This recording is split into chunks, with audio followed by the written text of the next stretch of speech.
કે પાંડા પોતાના ઘરે પહોંચે છે અને ઘરનો દરવાજો ખોલતા જ એ શોક થઈ જાય છે. આંખો બહાર આવી જાય છે.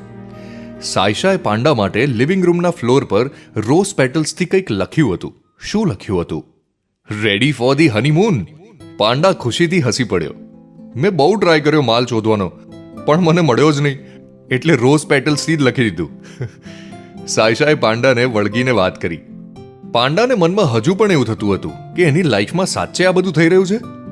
જ્યારે બહુ લાંબા ટાઈમ સુધી કોઈ પણ એકલું રહે તો એવું પોસિબલ છે કે જ્યારે વ્યક્તિ કોઈકને ડેટ કરવા માંડે ને ત્યારે ઓબ્વિયસ છે કે આખો વખત નાની નાની વસ્તુઓમાં નવાઈ લાગે. પાંડા અને સાયશા ડિનરમાં શું બનાવું એ વિચારી રહ્યા હતા અને એટલામાં પાંડાને એક ક્લાયન્ટ પાસેથી ફોન આવ્યો. મોબાઈલ સ્ક્રીન પર નામ જોઈને પાંડાના મોઢા પર એકદમ સ્માઇલ આવી ગઈ. એવો તો કોનો ફોન આવ્યો છે કે તું આટલું બધું મલકાય છે? સાયશા એની યુઝ્યુઅલ સ્ટાઇલમાં પાંડાને પેટ પર પોક કરતા કહ્યું. અરે ના ના, એક બહુ જૂના અને ઉંમરલાયક ક્લાયન્ટ છે, રહીમ કાઝી. પાંડાએ સાયશાનો હાથ પકડતા કહ્યું. Wait, what? You mean the Rahim Kazi? Oh my god, એમના મુશાયરામાં મારે કેટલા વખતથી જવું છે, પણ જ્યારે ઇન્ડિયામાં હોય ત્યારે મારે કંઈકનું કંઈક કામ જ હોય છે. મને પ્લીઝ તારા જોડે લઈ જાને. I am not going to force you of course, પણ મને બહુ જ ઈચ્છા છે. નો ફોર્સ હા, સાયશાએ પાંડાને કહ્યું. પાંડા, એક minute, is this one of those test? Like for example, જો હું તને ના લઈ જાઉં તો તું પેસિવ અગ્રેસિવ રસ્તો તો નહીં શોધે ને? સાયશા, યાર, what do you assume the worst? I love how honest you are, પણ સમટાઈમ્સ આઈ ફીલ કે I have failed in building trust with you. Panda, Saishu, I am so sorry. અહીંયા પાંડા સાયશાનું માથું પોતાની છાતી ઉપર મૂકે છે. I am so sorry. I am like this babe. No, you have not failed anything. In fact મારી લાઈફ એટલી ઉથલ-પાથલ વાળી રહી છે કે મેં ક્યારે પણ ટ્રસ્ટ વિશે વિચાર્યું પણ નથી. And fuck my ethics. Rahim સાહેબને તો આપણે મળવું જ જોઈએ. મારે તને એક બીજા ક્લાયન્ટને પણ મળવાના છે. He is very famous artist અને એના ટ્રેક્સ તું બહુ જ રેગ્યુલરલી સાંભળતી હોય છે. સાયશા, કોણ કોણ? ડોન્ટ ટેલ મી કે તું બિલ્લાની વાત કરે છે. પાંડા હસતા હસતા હા પાડે છે. ચાલ ફટાફટ તૈયાર થા, હું માલને પેક કરી લઉં ત્યાં સુધી. સાયશા અને પાંડા એઝ અ કપલ પહેલીવાર કોઈને મળવા જઈ રહ્યા હતા. રહીમ સાહેબનું ઘર શહેરના અલગ જ ખૂણા પર હતું. પાંડા અને સાયશા કલાકના ડ્રાઈવ પછી 12:30 કાઝી મંઝર રહીમ સાહેબના ઘરે પહોંચે છે. સાયશા, બેબ, આટલું મોડું કેવી રીતે જઈ શકાય કોઈના ઘરે? પાંડા, તું ભૂલી ગઈ? રહીમ સાહેબને માલ જોઈએ છે એટલે એમને આપણને બોલાવ્યા છે. અને આ રહીમ સાહેબ છે, આ માણસ 100 વર્ષનો થશે ને તો પણ સવારના 4 વાગ્યા પહેલા તો નહીં જ સૂવે. કેટલા વર્ષના છે આ સાહેબ? સાયશાએ ગેટ ખોલતા પૂછ્યું. ખબર નહીં હો મને, એવું કોણ પૂછે યાર, પણ કદાચ 60-70 વર્ષના હશે. પાંડા બોલ્યો. કાઝી મંઝર ખૂબ જ સરસ રીતે બનાવેલી એક સુંદર હવેલી હતી. જગ્યા બહુ મોટી નથી, પણ જે આવે ખુશ થઈ જાય એવા સરસ જૂના દરવાજા, ઘરની વચ્ચે ગાર્ડન, સખત ફેન્સી ઘર. પાંડા દરવાજો ખોલીને સીધો અંદર જતો રહ્યો અને સાયશા શૂઝ ક્યાં કાઢે એ જગ્યા શોધી રહી હતી. પાંડા, અરે ચાલશે, શૂઝ ના કાઢ. સાયશા, વોટ? એમનું ઘર ખુલ્લું જ છે? પાંડા, અરે હા, બિંદાસ. રહીમ સાહેબને ખબર છે હું આવવાનો છું, એટલે માણસને કીધું હશે દરવાજો ખુલ્લો રાખવા માટે. કમ, આવી જા. સાયશા કાઝી મંઝરમાં લાગેલા પેઇન્ટિંગ્સ, ફર્નિચર બધું જોતી પાંડા જોડે એક હોલમાં એન્ટર થઈ છે. રહીમ સાહેબે બાલ્કનીમાં બેઠક જમાવી છે. એ અને એમની પર્શિયન કેટ હોલનો દરવાજો થોડો અવાજ કરે છે અને એ સાંભળીને રહીમ સાહેબ બોલે છે, આવો પાંડા શેઠ, કેસે હો? આવું બોલતા એ ઊંધા ફરે છે. જોયું તો પાંડા +1. ક્યા બાત હે, મુબારકો પાંડા સાહેબ, શાદી કર લી? અભી તક નહીં કી, પાંડા બોલ્યો. આ સાંભળી સાયશા, જે ઓલરેડી રહીમ સાહેબને મળવાથી મલકાઈ રહી હતી, પાંડાની અવાજ સાંભળીને એનું મોઢું લાલ થઈ ગયું. Rahim Sahab, I am so sorry, मैं बिना इजाजत. रहीम, अरे क्या बात कर रहे हैं आप? पांडा को मैं इतने सालों से अकेला मिलता हूं, आज पहली बार लगता है कि वो थोड़ा खुश है अपनी लाइफ से.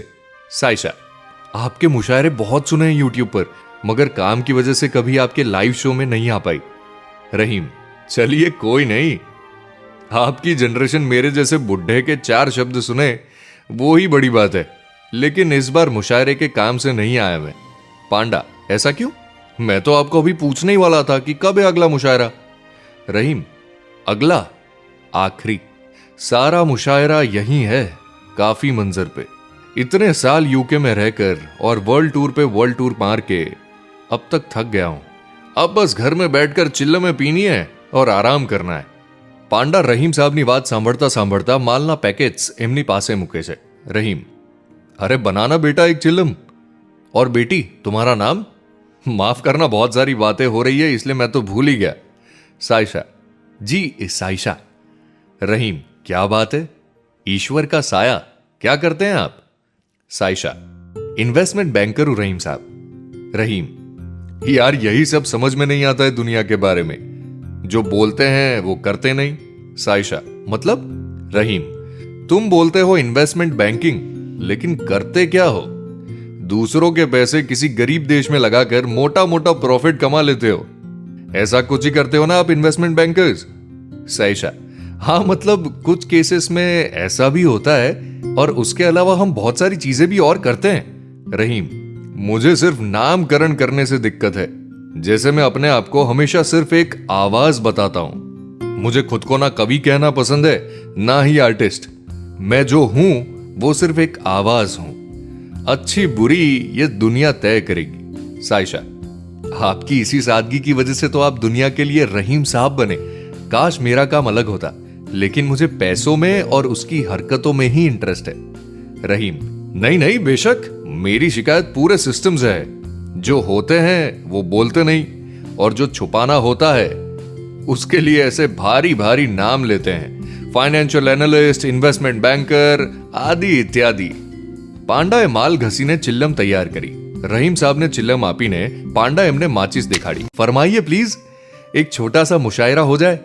साइशाए एक्साइटमेंट में कीधु, देख ये कविता भी हाथ में लेकर बैठा हूं, तू भी अपने हाथ में थोड़ा माल भर ले। क्या बोलती हो साइशा? साइशाए हंसीने કહ્યું, जी जी बिल्कुल। પાંડા प्लीज बना दो एक चिल्लम, मुझे रहीम साहब की कविता सुननी है।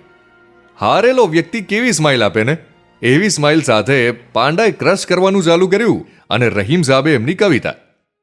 उजड़ा मन निराशता की टोच खोजता है, तनाव से भरा तन अश्क की अवस्था पूछता है, हथेली का तापमान अपनी ही मनमानी चलाता है, निशब्दता से गला सूखी नहर बन पड़ा, जिंदगी अप्रत्याशित और मौत अपेक्षित थमती है, उम्मीद का आखिरी परछाया दर्द की दरारों में खो जाता है, रेगिस्तान ऐसे ही तो बनता है। साइशा स्तब्ध થઈ ગઈ। પાંડા ભૂલી ગયો કે એને માલ ક્રશ કરવાનો હતો। માલ એમને એમ હાથમાં જ રહી ગયો। क्या बात है रहीम साहब, आप नहीं जानते कि मैं आपकी कितनी बड़ी शुक्रगुजार हूं। मुझे यकीन ही नहीं हो रहा है कि मैं यहां हूं आपके सामने। अद्भुत, वाकई मैं तो माल क्रश करना ही भूल गया। પાંડાએ કહ્યું, मैं तेरी सारी हरकतें जानता हूं साले, बना चिलम अब, चल कविता भी खत्म हो गई अब तो। પાંડાએ ચિલમ બનાવી અને રહીમ સાહેબને આપી। ચિલ્લમના ધુમાડાની જેમ પાંડા અને સાઇશા બંને ઘરે આવતા ઉડી રહ્યા હતા। તમે પણ ઉડવા તૈયાર છો ને? વિયેતનામ જઈ રહ્યા છે આવતા એપિસોડમાં। તમે સાંભળી રહ્યા છો મિર્ચી પ્લસની ઓરિજિનલ ઓડિયો સ્ટોરી પેડલર।